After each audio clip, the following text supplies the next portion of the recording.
Panthea by Oscar Wilde. Now let us walk from fire unto fire, from passionate pain to deadlier delight.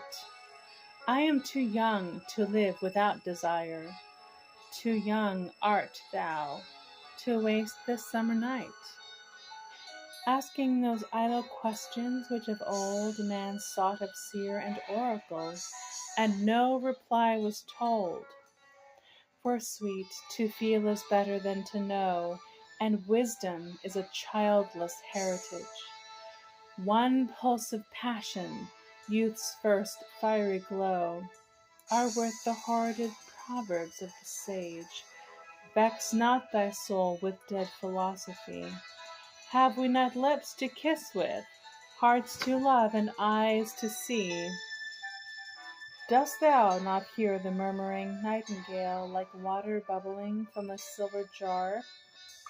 So soft she sings the envious moon is pale, that high in heaven she is hung so far. She cannot hear that love enraptured tune. Mark how she weaves each horn with mist, yon late and laboring moon. White lilies, in whose cups the gold bees dream, the fallen snow of petals where the breeze scatters the chestnut blossom, or the gleam of boyish limbs in water. Are not these enough for thee? Dost thou desire more? Alas, the gods will give naught else from their eternal store. For our high gods have sick and wearied groaned, while our endless sins, our vain endeavor for wasted days of youth, to make atone by pain or prayer or priest, and never, never hearken they now to either good or ill, but send their rain upon the just and the unjust at will. They sit at ease, our gods, they sit at ease, strewing with leaves of rose their scented wine. They sleep, beneath the rocking trees where asphodel and yellow lotus twine, mourning the old glad days before they knew what evil things the heart of man could dream and dreaming do. And afar, beneath the blazing floor, they see like swarming flies the crowd of little men, the bustle of small lives. Then wearily back to their lotus haunts they turn again, kissing each other's mouths, and mix more deep the poppy-seeded draught, which brings soft purple-lidded sleep. There, all day long, the golden-vestured sun, their torch-bearer, stands with his torch ablaze, and when the gaudy web of noon is spun by its 12 maidens, through the crimson haze, fresh from Endymion's arms, comes forth the moon, and the immortal gods in toils of mortal passions swoon.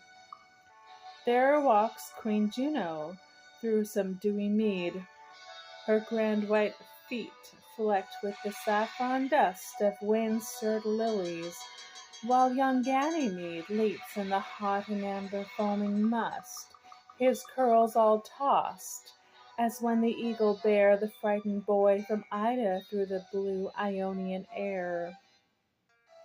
There in the green heart of some garden close, Queen Venus with the shepherd at her side, her warm soft body like the briar rose, which would be white yet blushed at its pride, laughs low for love, till jealous Salmacis peers through the myrtle leaves and sighs for pain of lonely bliss.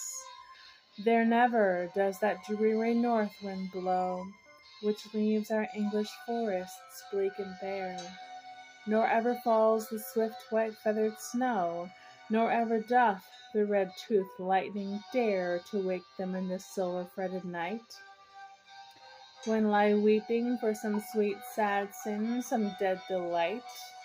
Alas, they know the far Lethaean spring, the violet-hidden waters, well they know, where one whose feet with tired wandering are faint and broken, and may take heart and go. And from those dark depths, cool and crystalline, drink can draw balm and sleep for sleepless souls and anodyne. But we oppress our natures. God or fate is our enemy. We starve and feed on vain repentance. Oh, we are born too late. What balm for us in bruised poppy seed, who crowd into one finite pulse of time the joy of infinite love and the fierce pain of infinite crime. Oh, we are wearied of this sense of guilt, wearied of pleasure's paramour despair, wearied of every temple we have built, wearied of every rite unanswered prayer. For man is weak, God sleeps, and heaven is high. One fiery colored moment, one great love, and lo, we die. Ah, but no ferryman with laboring pole nears his black shallop to the flowerless strand. No little coin of bronze can bring the soul over death's river to the sunless land. Victim and wine and vow are all in vain, the tomb is sealed. The soldiers watch, the dead rise not again. We are resolved into the supreme air. We are made one with what we touch and see. With our heart's blood, each crimson sun is fair. With our young lives, each spring impassioned tree flames into green. The wildest beasts that range the moor our kinsmen are. All life is one and all is change. With beat of systole and of diastole, one great life throbs through earth's giant heart. And mighty waves of single being roll from nerveless germ to man, for we are part of every rock and bird and beast and hill, one with the things that prey on us, and one with what we kill. From lower cells of waking life, we pass to full perfection. Thus the world grows old. We who are godlike now were once a mass of quivering purple flecked with bars of gold, unsentient or of joy and misery, and tossed in terrible tangles of some wild and wind-swept sea. This hot, hard flame with which our bodies burn will make some meadow blaze with daffodil, aye, and those argent breasts of thine will turn to water lilies. The brown fields men till will be more fruitful. For our love tonight, nothing is lost in nature.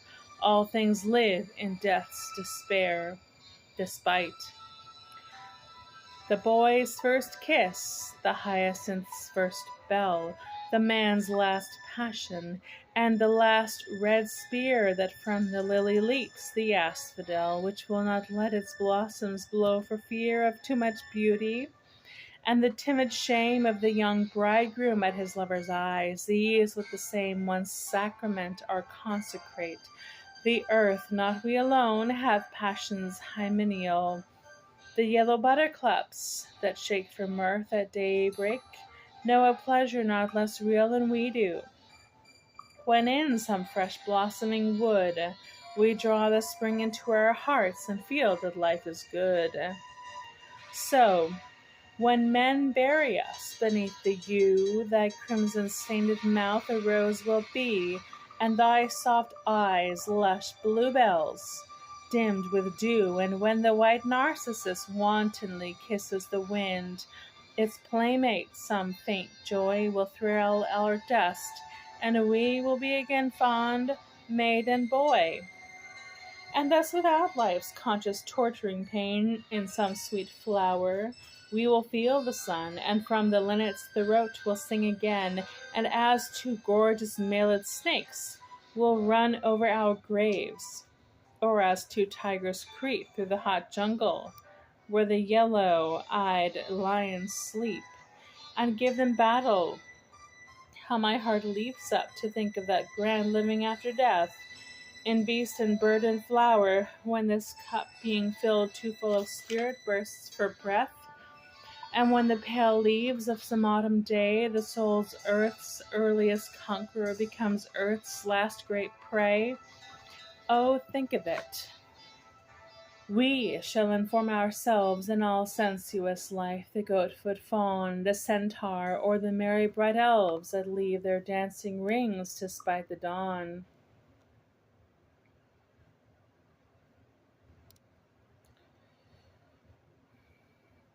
Upon the meadows shall not be more clear.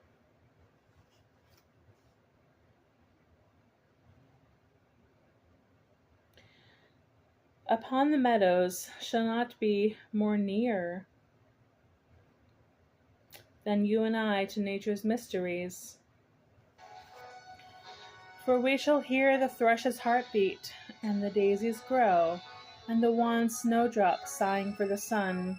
On sunless days in winter we shall know by whom the silver gossamer is spun, who paints the diapered fritillaries, on what wide wings from shivering pine to pine the eagle flies. Ay, had we never loved at all, who knows if yonder daffodil had lured the bee into its gilded womb, or any rose had hung with crimson lamps its little tree. Methinks no leaf would ever bud in spring, but for lovers' lips that kiss, the poet's lips that sing. Is the light vanished from our golden sun, or is this daedal-fashioned earth less fair, that we are nature's heritors, and one with every pulse of life that beats the air? Rather, new suns across the sky shall pass, now splendor come unto the flower, new glory to the grass. And we two lovers shall not sit afar, critics of nature, but the joyous sea shall be our raiment, and the bearded star shoot arrows at our pleasure. We shall be part of the mighty universal whole, and through all eons mix and mingle with the cosmic soul. We shall be notes in that great symphony, whose cadence circles through the rhythmic spheres, and all the live world's throbbing heart shall be one with our heart. The stealthy creeping years have lost their terrors now. We shall not die. The universe itself shall be our immortality.